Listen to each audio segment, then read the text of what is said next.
Are you gonna be out soon? Oh, okay, all right. Okay, so while I wait for a shower, the Black River finally destroyed my watch. All the little micro black organisms finally destroyed it, and it can't tell time anymore. If you don't know about the Black River story, that's on my blog, so you can just go there at KalebPaul.theworldrace.org. I think I called it, I don't remember what I called it, something about the Black River. It was absolutely disgusting, stole my flip-flops, and now it's killed my watch. So I bought myself another watch. It's all good. Ooh, I think he's out of the shower.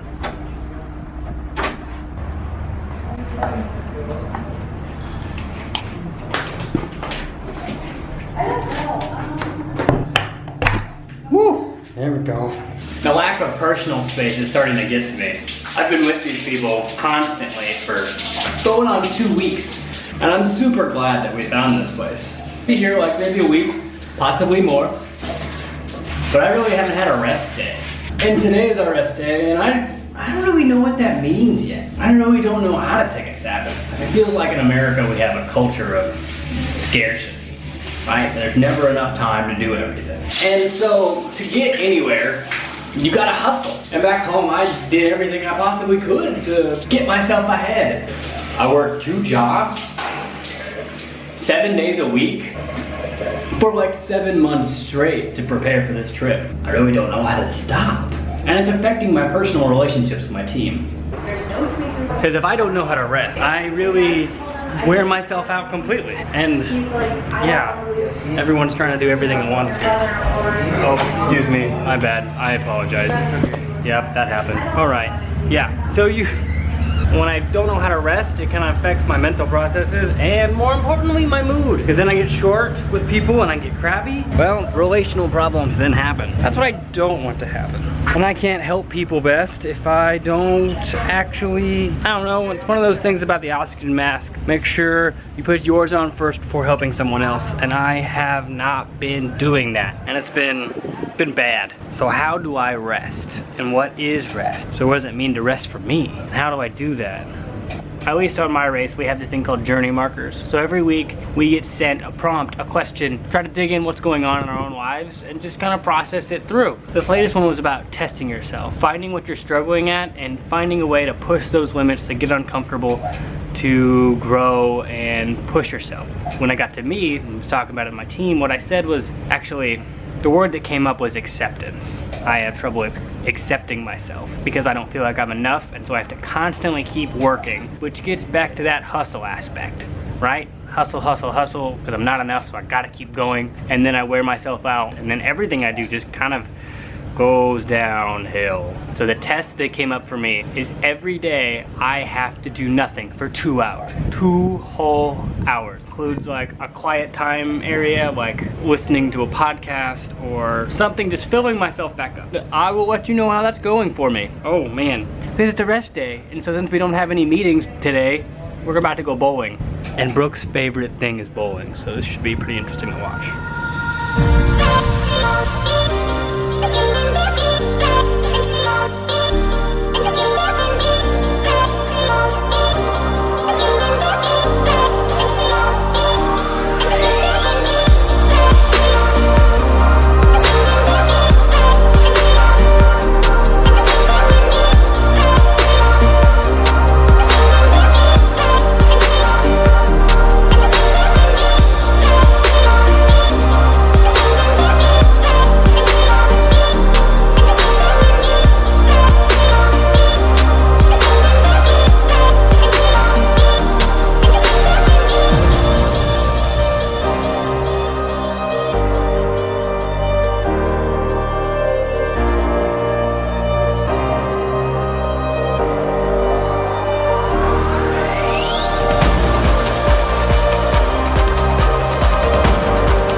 The battle for last place.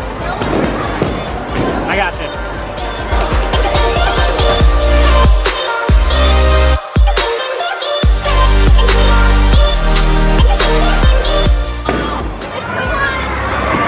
Oh, another strike.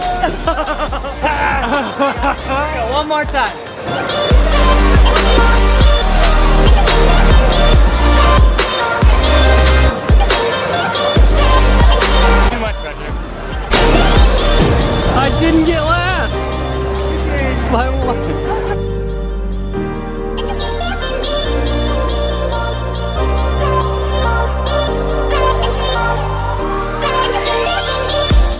yeah, we just got back. Chilling now. I think I have some extra time. I'm gonna try that rest thing. See how that works.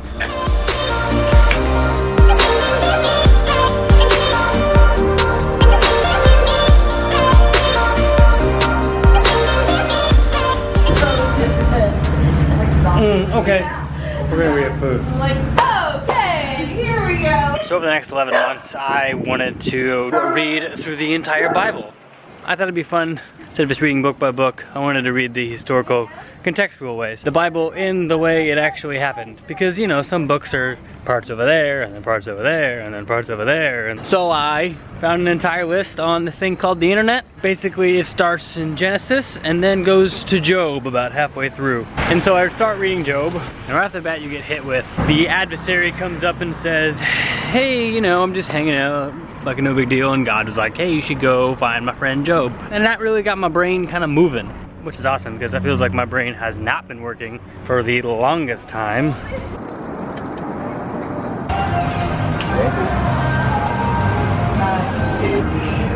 Thank you. So in Thailand I was dealing with an angry spout, right? You saw evidence of that. Yeah, not pretty. But in that angry spout, things got dug up in myself. I don't know, I went to the roof during one worship set because I was so angry I couldn't really handle it. And so I walked up to the roof, started screaming at the sky like a complete normal person. And it basically, I was angsty over the fact that we sing, you're a good, good father and you'll never let me down.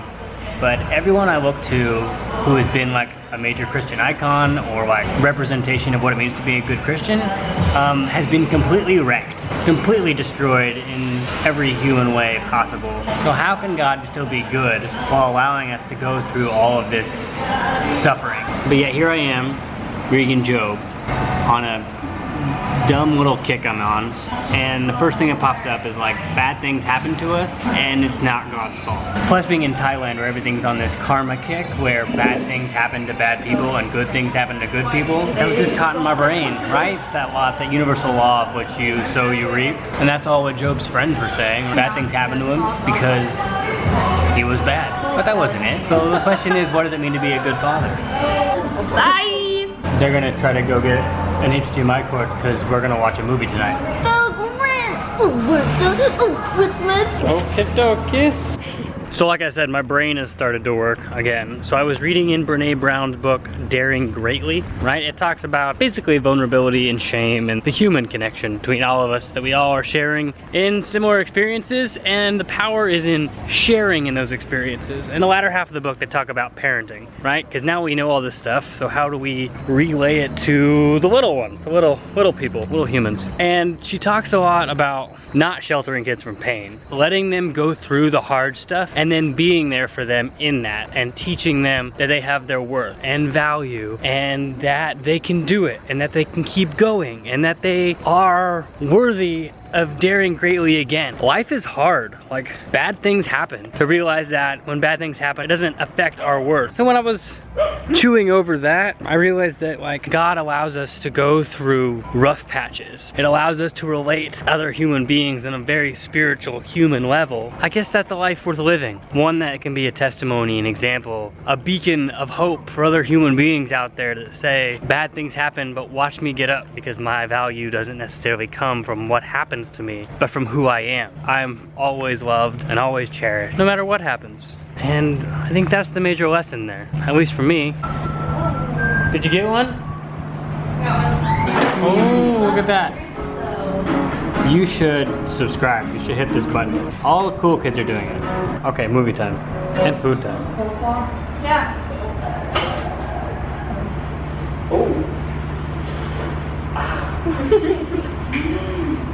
Actually, I'm not going.